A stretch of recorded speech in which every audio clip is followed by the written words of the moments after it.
Let's start by setting up a description list element. Inside the description list, we're going to have sections comprising a section header and content underneath. The section header is going to be a DT tag or description term, and the content will comprise description details tags or DD. In this example, we're going to use results of soccer matches for our data. So the title of our first section header is going to be Premier League, and within each DD is going to be a soccer result. For example, Brighton and Hove Albion 2, AFC Bournemouth 2. Let's pad this out with some more results.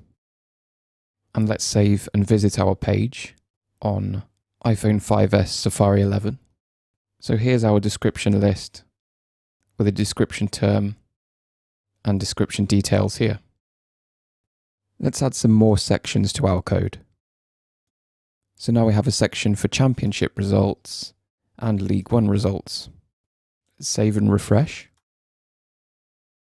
And here's our description list with more data inside it. Let's change the appearance of our description list a little by heading to our CSS. Targeting the description list element, we'll give it font size 30 pixels. We'll give every description term element a background color. And we'll give some padding to each description details element. Let's see how that looks. So now everything's a bit bigger and more spaced out. Currently, we can only see our description term element when we get to the section that we're looking at. But a common situation would be that we want this description term or this header to be fixed at the top of the page during the time that we're scrolling that section. This could be especially useful when there is a lot of data and it may be easy to forget which section we're actually looking at. And there's an easy way to implement this. Let's head back to our description term in our CSS.